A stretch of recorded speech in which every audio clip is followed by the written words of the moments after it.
नमस्कार, ये आकाशवाणी पटना है। अब आप अभिषेक दास से प्रादेशिक समाचार सुनिए। पहले मुख्य समाचार। संशोधित वक्फ कानून आज से पूरे देश में लागू, अल्पसंख्यक कार्य मंत्रालय ने जारी की अधिसूचना। राज्य सरकार ने 27,370 नए पदों पर नियुक्ति का फैसला किया। स्वास्थ्य विभाग में सबसे अधिक 20,052 पद भरे जाएंगे।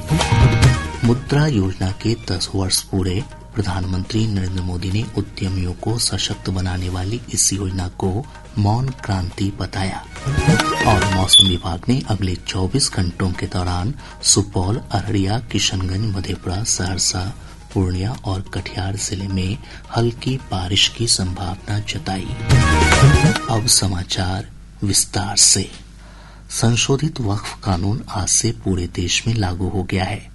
अल्पसंख्यक कार्य मंत्रालय ने इस संबंध में अधिसूचना जारी कर दी है। मंत्रालय की ओर से कहा गया है कि विधेयक की धारा 1 की उपधारा 2 की शक्तियों का प्रयोग करते हुए केंद्र सरकार आज से इस अधिनियम के प्रावधान लागू करती है। राज्य सरकार ने 27,370 नए पदों पर नियुक्ति का फैसला किया है। मुख्यमंत्री नीतीश कुमार की अध्यक्षता में राज्य मंत्रिमंडल की हुई बैठक में इस आशय के प्रस्ताव को मंजूरी दी गई। बैठक के बाद कैबिनेट विभाग के अपर मुख्य सचिव डॉक्टर एस सिद्धार्थ ने बताया कि सबसे अधिक 20,052 पदों पर स्वास्थ्य विभाग में नियुक्ति होगी। उन्होंने बताया कि कृषि विभाग में 2,590 और मद्य निषेध विभाग में 48 पदों पर नियुक्ति की जाएगी। इसके अलावा सहायक उर्दू अनुवादक के 3,306 पदों पर भी नियुक्ति की जाएगी। डॉक्टर सिद्धार्थ ने बताया कि कैबिनेट ने बिहार शिक्षा प्रशासन संवर्ग नियमावली 2025 को मंजूरी दी है। इसके तहत स्कूलों के निरीक्षण के लिए सहायक शिक्षा विकास पदाधिकारी और शिक्षा विकास पदाधिकारी के नए पदों का सृजन किया गया है। नया शिक्षा काडर बनना है। जो ब्लॉक के अनुश्रवण है उसका नाम है बिहार शिक्षा प्रशासन संवर्ग नियमावली 2025। इसके अंतर्गत 2 लेवल के पद सृजित होंगे। पहला पद होगा सहायक शिक्षा विकास पदाधिकारी और दूसरा होगा शिक्षा विकास पदाधिकारी। शिक्षा विकास पदाधिकारी जो है वो प्रखंड स्तर का होगा और सहायक शिक्षा विकास पदाधिकारी हर 10 पंचायत में एक पदाधिकारी होंगे जो अब स्कूल का मॉनिटरिंग करेंगे, इंस्पेक्शन करेंगे और जो शिक्षा से संबंधित सुपरविजन का जो काम है वो करेंगे। अपर मुख्य सचिव ने बताया कि कैबिनेट ने राज्य मंत्री और उप मंत्री के वेतन और भत्तों में बढ़ोतरी की है। अब उन्हें 50,000 रूपये की जगह 65,000 रूपये प्रतिमाह वेतन मिलेगा। इसके अलावा क्षत्रिय भत्ता 55,000 रूपये से बढ़ाकर 70,000 रूपये और दैनिक भत्ता 3,000 रूपये से बढ़ाकर 3,500 रूपये कर दिया गया है। राज्य में जो बिहार मंत्री वेतन एवं भत्ता समय समय पर यथा संशोधन नियमावली 2006 का संशोधन है। ये ऑनरेबल मिनिस्टर्स जो कैबिनेट मिनिस्टर्स थे उनका वेतन हम लोगों ने संशोधन किया है। लेकिन बाकी जो दर्जा प्राप्त है जिसमें सचेतक हैं, उप सचेतक हैं, जिसमें राज्य मंत्री और उप मंत्री हैं, उनका हम लोगों ने इंक्रीज नहीं किया था। तो अब उनका हम लोगों ने वेतन इंक्रीज कर दिया है। वर्तमान में जो प्रतिमाह इनका था 24,000 से बढ़ा के 29,500 और उप मंत्री का 23,500 से बढ़ा के 29,000 हम लोगों ने बढ़ा। एक अन्य फैसले में राज्य मंत्रिमंडल ने पब्लिक हेल्थ और हॉस्पिटल मैनेजमेंट कैडर गठित करने को स्वीकृति दी। स्वास्थ्य मंत्री मंगल पांडे ने इसे ऐतिहासिक फैसला बताया। श्री पांडे ने कहा कि मंत्रिमंडल ने 3 अलग अलग निदेशालय गठित करने की स्वीकृति भी प्रदान की है, जो लोक स्वास्थ्य निदेशालय, स्वास्थ्य सेवाएं निदेशालय और चिकित्सा शिक्षा निदेशालय के नाम से जाने जाएंगे।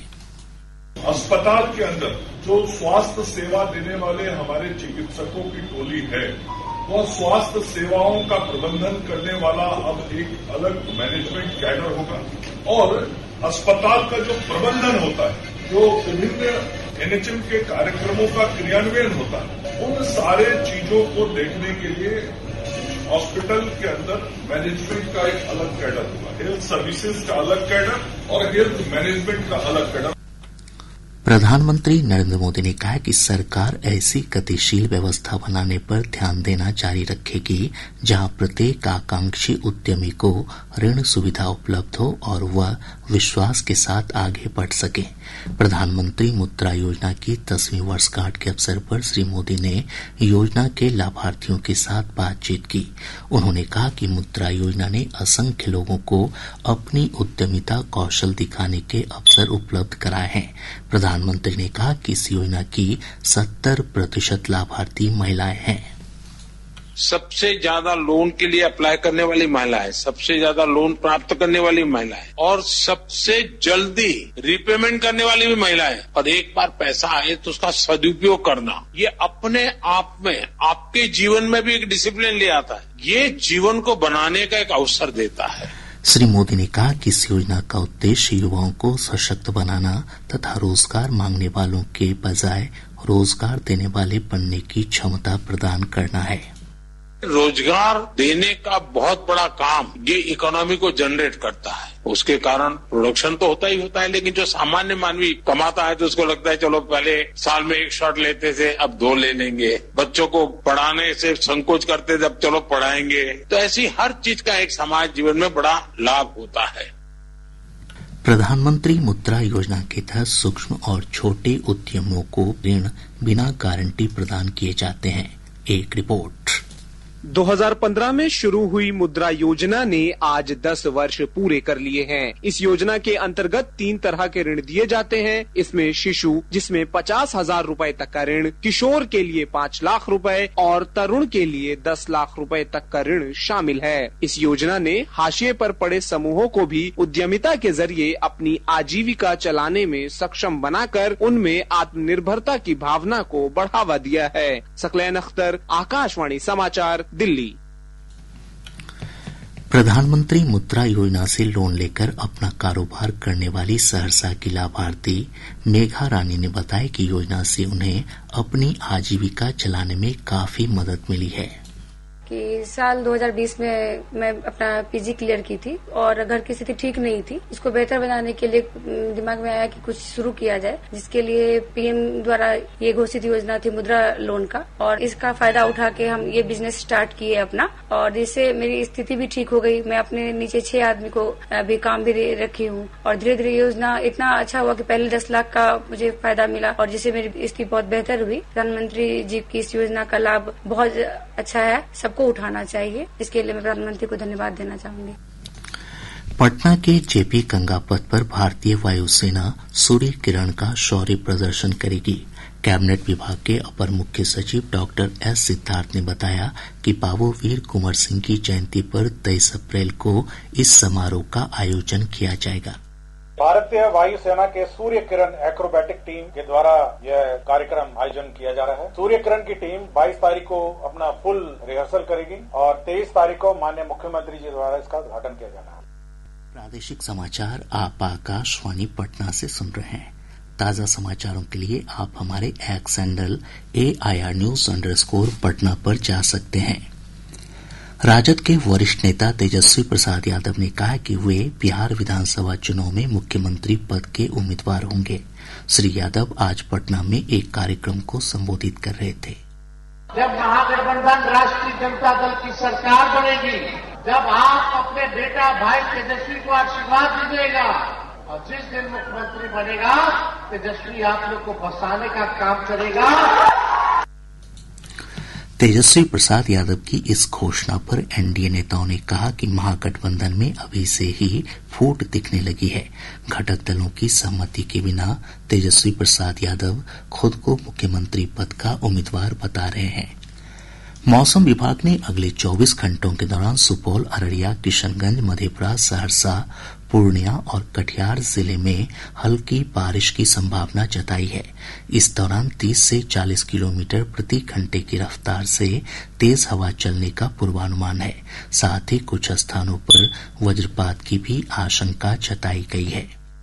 अगले 24 घंटों के दौरान राज्य के उत्तर पूर्व में हल्की वर्षा तथा 9 अप्रैल 2025 को राज्य के मध्य तथा दक्षिण पूर्वी भाग में हल्की एवं उत्तरी पूर्वी भाग में हल्की से मध्यम वर्षा होने की संभावना है। राज्य के किशनगंज, अररिया, पूर्णिया एवं सुपौल जिलों के 1 या 2 स्थानों में मेघगर्ज, वज्रपात और तेज हवा 40 से 50 किमी प्रति घंटे की गति से चलने की संभावना है। इधर 40.4 डिग्री सेल्सियस अधिकतम तापमान के साथ रोहतास जिले का टेहरी राज्य का सबसे गर्म स्थान रहा। निगरानी जांच ब्यूरो की टीम ने सुपौल जिले के वीरपुर अनुमंडल पुलिस पदाधिकारी के रीडर मिट्ठू कुमार को 30,000 रूपये रिश्वत लेते रंगे हाथ गिरफ्तार किया है। गिरफ्तार रीडर एक केस में पैरवी करने के नाम पर शिकायतकर्ता से घूस ले रहा था। सिवान जिले के हरकेशपुर में केंद्रीय विद्यालय के लिए भूमि निरीक्षण करने पहुंची प्रशासनिक टीम पर ग्रामीणों ने हमला कर दिया। इस टीम में सांसद, जिलाधिकारी, एसडीओ, एसडीपीओ और बीडीओ समेत अन्य अधिकारी शामिल थे। अंचलाधिकारी के बयान पर 8 नामजद और 12 अज्ञात लोगों के खिलाफ प्राथमिकी दर्ज की गई है। आरोपियों की गिरफ्तारी के लिए छापेमारी जारी है।